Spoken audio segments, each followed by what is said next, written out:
David Benavidez. Then Crawford will fight you if he beats Canelo. You can't take Crawford's skill away. You know, you have to give him credit for his skill. He's an amazing fighter. He's an amazing technician in the ring. And Benavidez is like 6 foot something. You know what I mean? Then he gonna come in 190, 200 probably. You know what I mean? Like you never know. Like that's a big dude. Like you know what I mean? And he's skilled, man. You know what I mean? So it's like, you know, I might as well go to heavyweight if I fight Benavidez. Terence Crawford just punched a hole in boxing's hierarchy. And now he's out here shopping for monsters like it's Black Friday. First, he stripped Canelo of his aura at 168 like it was a clearance rack special. things like 64. David Benavidez. Then Crawford will fight you if he beats Canelo. Nah, I wouldn't fight Crawford. I'm at 175. He's eyeing David Benavidez, the Mexican monster, like he's about to test out a new horror franchise. This isn't your regular clout chase either. Bud's been about that legacy smoke from day one.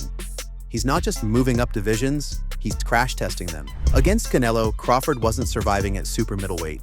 When you'd want to see Bud fight in this era, that you think, you know what, that'd be a great fight.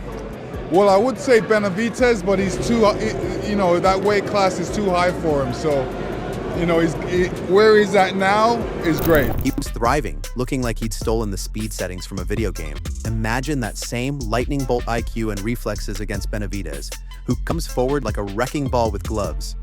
That's not a fight. That's the plot twist, the kind where the underdog flips the big dog over the ropes and rewrites the ending. If this showdown happens at 168, it won't just shake boxing's tree. It'll uproot it, spin it upside down, and light it on fire. Terence Crawford versus the Mexican monster, David Benavidez. I knew it was coming. He was the mandatory for Canelo. Oh my God. Relax. What's up? The scariest guy in the division. He's not in the division. He said he could still make 168 pounds. Dude. The reason why he went up is nobody wants to. Turki Alalshikh out here looking like the Willy Wonka of boxing.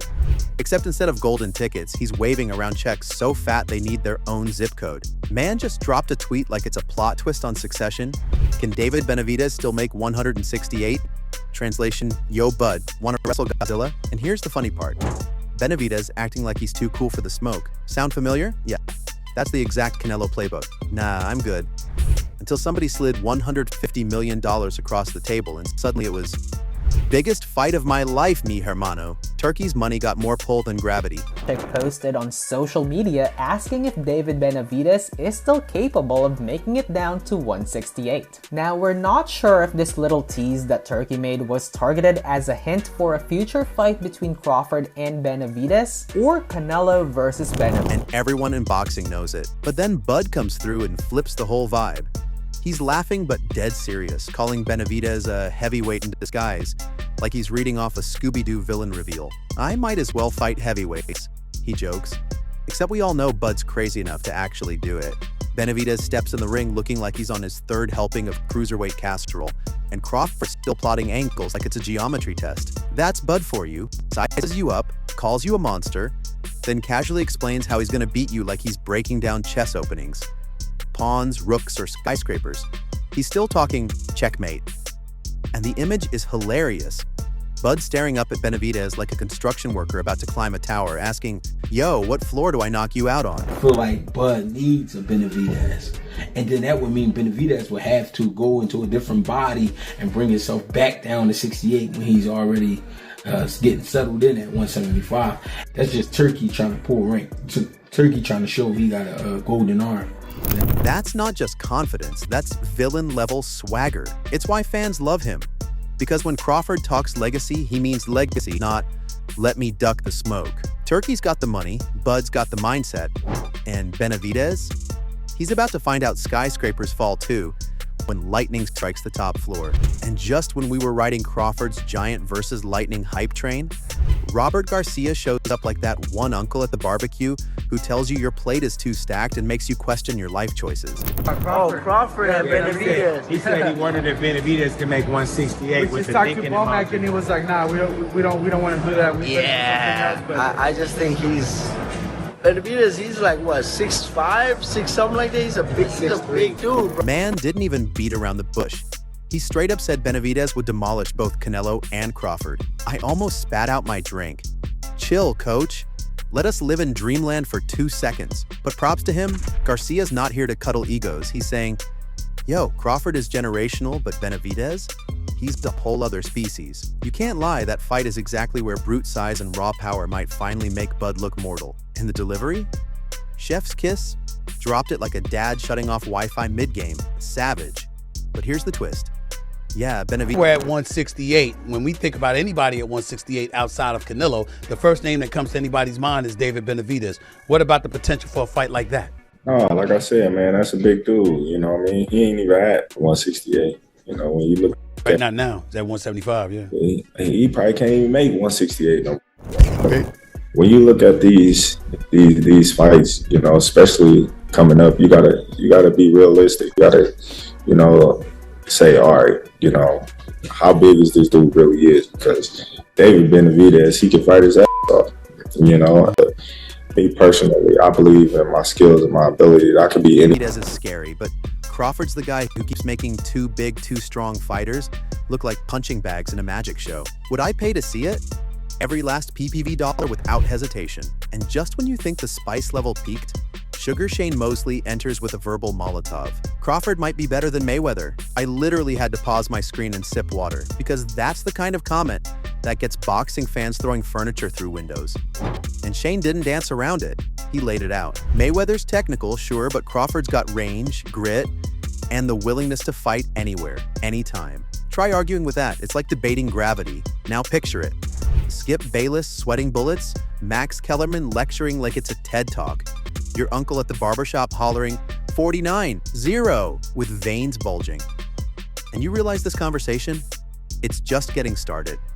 Legendary chaos served piping hot. And just like that, Mosley casually drops the Canelo retirement chatter like he's talking about what's for lunch. Yeah, he's done enough. Maybe train fighters, maybe throw hands at Jake Paul for 100 mil. Bruh, only in boxing do we pivot from GOAT debates to imagining Canelo decking Jake Paul for Netflix views. And somehow it feels normal. That's the magic here. Crawford carving his own lane, Mayweather's shadow lurking, legends like Mosley dishing brutal truths with a smirk. And let's be real, if Canelo actually squared off with Jake Paul, the internet would crash faster than Ticketmaster when Taylor Swift announces a stadium tour. Pure chaos. Fans live for that secretly, even if we pretend we don't. Then, right after Mosley stirred the pot, Simon Jordan slides in with full accountant energy, probably wearing a visor while crunching numbers straight from the purse contracts. And man, he's hitting hard. Canelo walked out of Vegas with $150 million, bud. 50? Don't get me wrong, 50 mil still lets you buy a private island and ghost the world, but compared to Canelo, feels like Bud painted a masterpiece and Canelo got the paycheck for the frame. That's boxing in a nutshell. Talent makes history, but superstar branding buys the mansion. And I feel Simon on that one. When he clowned the scoring and threw shade at Max Kellerman for asking about retirement right after Crawford's historic win, I was like, finally, someone speaking sense like, bro, Bud just carved his name into the Hall of Fame in neon lights. And your first question is, so, when's the goodbye tour? That's like asking Usain Bolt if he's done jogging the moment he shatters the 100-meter record. We gotta live in the moment, man. Crawford just delivered a performance that rattled the entire sport. And instead of soaking it in, people are already trying to rush him off stage. Simon's right. Forget the paycheck comparisons. Forget the weird scorecards. This was one of those nights where fans should just lean back, crack a drink, and watch greatness do its thing. All right, here's the mic drop. Crawford just shook boxing like a snow globe. And now the whole sport is buzzing like a hive on espresso. Benavidez? Another legacy showdown? Or does Bud just sit back on his throne, popcorn in hand, watching everyone else scramble? Whatever happens, this era feels electric. We're watching a fighter literally rewrite the rulebook while we blink. And the debates? Oh, they're only getting juicier. Crawford versus Benavidez, Crawford versus Mayweather debates, Canelo's next move. Boxing's got more plot twists than a Netflix thriller binge. Now it's your turn. Drop your takes because I know y'all are packing heat. Can Crawford really handle the Mexican monster? Or is Robert Garcia onto something with that size catches up to Bud warning? Let the debates explode. Buckle up, because the next chapter, it's gonna be even wilder. See you ringside.